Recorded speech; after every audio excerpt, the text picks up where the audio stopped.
Hola, ¿qué tal? Que el Señor les bendiga. Qué alegría tan grande poder estar nuevamente con ustedes en este tiempo con Dios del día de hoy.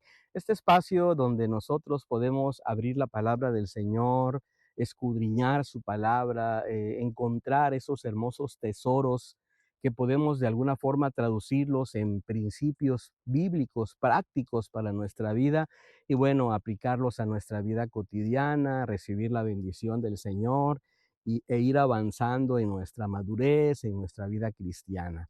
Muchas gracias por permitirnos este enorme privilegio. Soy el pastor Fernando Sánchez, pastor de la Primera Iglesia Bautista de la ciudad de Ducor, California, y pues de antemano les agradecemos el hecho de que te hayas suscrito a nuestro canal. Si todavía no lo haces, te animamos a que lo hagas porque esto permite que nuestro canal siga creciendo y siga llegando a más y más personas y familias. Gracias por esos preciosos comentarios que nos haces llegar. Gracias por esas peticiones de oración que nos pones ahí en tus comentarios. Estamos orando por cada una de ellas y anhelamos verdaderamente que Dios esté mandando su respuesta, siempre buena, siempre agradable y siempre perfecta para nuestra vida. El día de hoy nos encontramos meditando en la escritura ubicada en el libro de Ezequiel. Estamos en el capítulo número 24 y vamos a meditar a partir del versículo número 1 hasta el versículo número 14. Nosotros le hemos titulado a esta meditación de la siguiente manera: pasado por fuego, pasado por fuego. Tenemos un Dios que es tan amoroso, que nos cuida. Tenemos un Dios que cada día nos permite la belleza del sol, nos permite la belleza de las nubes, nos permite recibir su bendición a través de su provisión diaria. Podemos levantarnos, podemos ir por nuestras actividades, vamos a la escuela, vamos al trabajo, vamos a la iglesia. Bueno, hacemos un montonal de actividades y todo esto es debido a la misericordia y a la gracia de nuestro Dios. Dios es un Dios amoroso, Dios es un Dios hermoso, pero tenemos que recordar que la Biblia también nos habla de un aspecto de nuestro Dios. Dios también es un Dios justo y en su momento el Señor traerá justicia a las personas, a las vidas. Y creo que al final, cuando reflexionamos en la escritura, las escrituras que hemos estado meditando a lo largo del libro de Ezequiel, creo que podemos observar un lado de este Dios maravilloso, atributos que a lo mejor nosotros no habíamos tomado tan en serio. Dios es un Dios de justicia, Dios es un Dios de juicio y Dios en su momento traerá ese juicio a las personas en la tierra.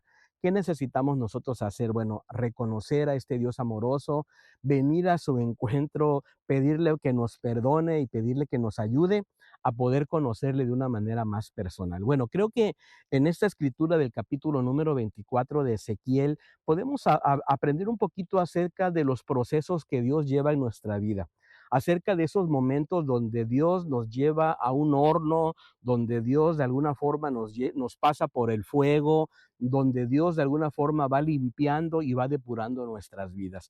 ¿Qué te parece si aprendemos por lo menos tres enseñanzas de este precioso pasaje del día de hoy? Y me encantaría que de alguna forma tú pudieras leer la escritura completa del día de hoy y recibir de primera mano lo que Dios tiene para tu vida. Primera enseñanza entonces, número uno, Dios ve el tiempo exacto del juicio. Te quiero decir algo, nuestro Dios tiene un reloj que es perfecto. Nuestro Dios tiene siempre sus tiempos coordinados. ¿Sabes? A Dios no se le escapa nada, no es que Dios se retarde, no es que Dios tenga las cosas desordenadas, no. Tenemos un Dios que es muy puntual, que es un Dios soberano y tiene todo ordenado. Observa cómo dice, por ejemplo, el versículo número 1 y el versículo número 2 del capítulo 24 de Ezequiel. Dice, vino a mí palabra de Jehová en el año noveno, en el mes décimo, a los 10 días del mes, diciendo, hijo de hombre, escribe la fecha de este día, porque el rey de Babilonia ha puesto sitio a Jerusalén en este mismo día. Y Dios le habla al profeta Ezequiel y le dice que anote la fecha y le da la fecha exacta, le da los detalles exactos. ¿Sabe usted por qué? Porque sencillamente tenemos un Dios que tiene un reloj espiritual. Tenemos un Dios que no actúa de manera impulsiva ni por accidente, no. Dios tiene todo un cronograma, Dios lleva adelante una cronología y el Señor es puntual y es exacto en nuestras vidas. A veces nosotros tenemos la sensación de que como que el reloj de Dios va muy despacio porque nosotros anhelamos que Él nos responda de inmediato y queremos que nos solucione la vida de inmediato. Pero sabes, Dios tiene sus tiempos y Él todavía es hermoso. Me fascina, por ejemplo, el versículo número 1, porque de alguna forma a mí me habla de que ese Dios que tiene su reloj bien coordinado, de alguna forma todavía nos habla, se acerca a nosotros y nos da su mensaje. Dice el versículo número 1, vino a mí palabra de Jehová. Y sabes, me gustaría que tú pudieras abrir tu oído espiritual y pudieras escuchar lo que Dios tiene para ti el día de hoy acerca de esa situación que tanto te aqueja, acerca de esa situación que tanto sientes en tu corazón, esa gran ansia y ese desespero. Recuerda, nuestro Dios sigue hablando a nuestras vidas y el Señor tiene bien medido su tiempo y su tiempo siempre es perfecto. Bueno, hay una segunda enseñanza que podemos observar a partir del versículo número 3 hasta el versículo número 8. Nosotros le pusimos de la siguiente manera. Número 2, Dios ve lo que está mal en nosotros. Claro, él observa no tan solo las cosas buenas, pero también está observando las cosas donde nosotros hemos fallado y él sabe cuáles son nuestros puntos malos. Él nos conoce a la perfección. Dice el versículo número 3 en adelante. Y habla por medio de una parábola a la casa de rebelde. Diles, así ha dicho Jehová el Señor, pon una olla, ponla y echa agua en ella, junta sus piezas de carne en ella, todas buenas piezas, pierna y espalda, y llénala de huesos escogidos. Toma una oveja escogida y también enciende los huesos debajo de ella hasta que hierva mucho y cuece también sus huesos dentro de ella. Pues así ha dicho Jehová el Señor, ay de la ciudad de sangres, de la olla herrumbrosa cuya herrumbre no ha sido quitada. Por sus piezas sácala sin echar suerte sobre ella, porque su sangre está en medio de ella, derramada sobre la piedra desnuda, pues no la derramó sobre la tierra hasta que fuera cubierta por el polvo, para hacer subir la ira, para ejecutar la venganza. Yo pondré su sangre sobre la piedra desnuda para que no sea cubierta. Sabes, en esta parábola el Señor le está enseñando a Ezequiel que de alguna forma Él conoce las vidas, que Él conoce exactamente nuestras virtudes, pero también nuestros defectos, nuestros aciertos, pero también conoce cuando de alguna manera nosotros le hemos fallado. Y le da esta parábola de una olla. Y recuerda muy bien que el pueblo de Israel tenía esa idea peregrina de que ellos eran un pueblo escogido, que los habían puesto en una olla y que estaban a salvo en esa olla y que nunca iban a pasar por el fuego. Bueno, aquí Ezequiel les dice, ¿sabes qué? A esas piezas escogidas, a esos huesos escogidos, los vas a poner dentro de esa olla y van a arder y se van a cocer. ¿Sabes por qué?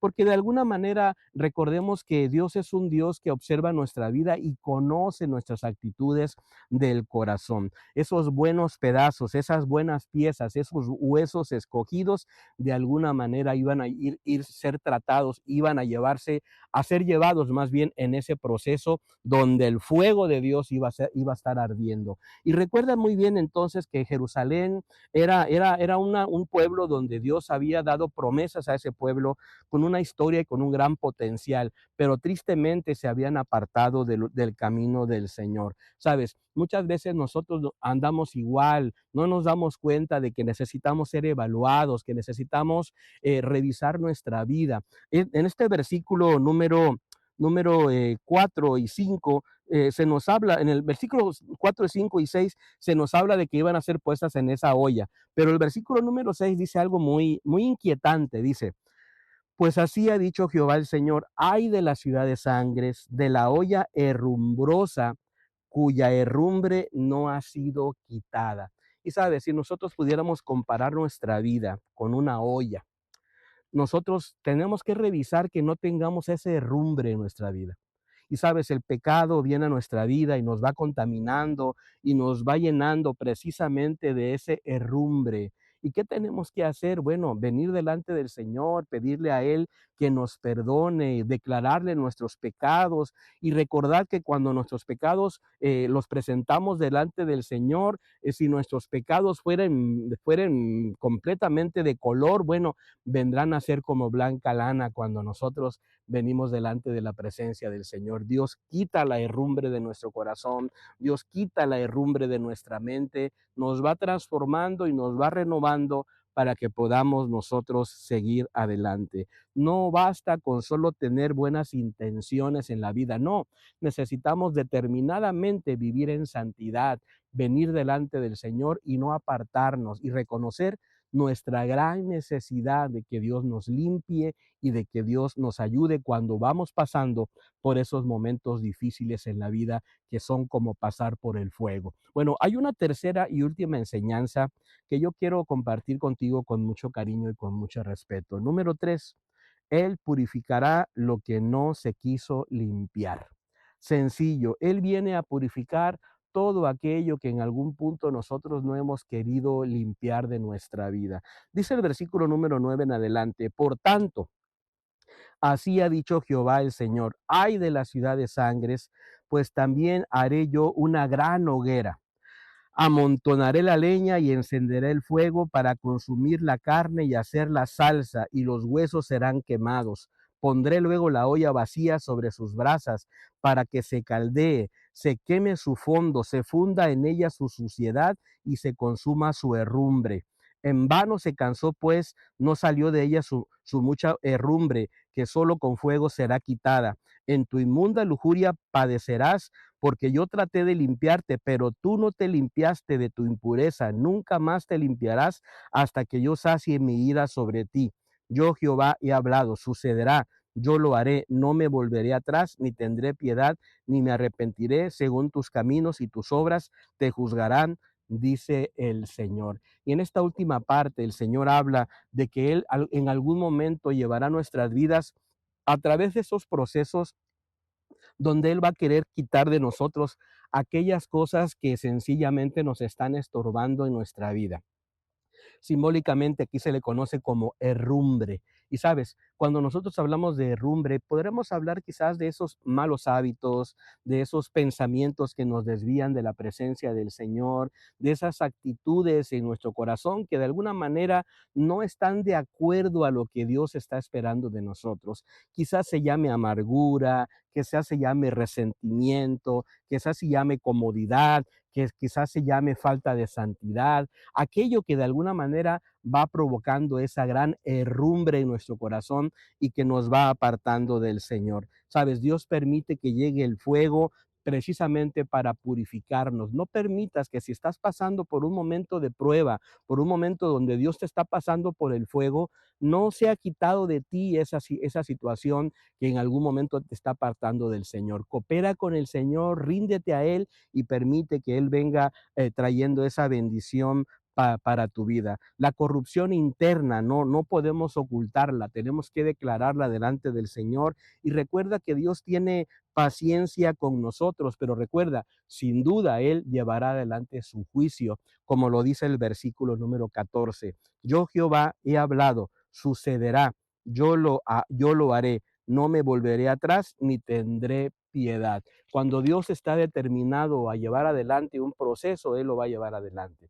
¿Qué tenemos que hacer? Bueno, rendirnos delante del Señor, reconocer nuestras debilidades y pedirle perdón y pedirle que nos ayude a ser transformados, a ser renovados y a volver nuevamente a sus caminos. Qué tremendas escrituras las del libro de Ezequiel. Anhelamos verdaderamente que estas palabras te estén llenando de fe, te estén fortaleciendo y te permitan de alguna manera conectarte con este Dios maravilloso. Anhelamos que esta meditación haya sido de mucha bendición para tu vida y quiero animarte a que nos pongas un breve comentario acerca de qué te están pareciendo estas reflexiones en el libro de Ezequiel. ¿De qué manera Dios te ha estado hablando? ¿Qué es lo que Dios ha aportado para tu vida? Y bueno, anhelamos leerte, anhelamos conocerte y cuando nos pongas un comentario, ponnos también desde qué país, desde qué lugar nos estás escuchando o nos estás observando. Que el Señor te bendiga. Hasta pronto. Bendiciones.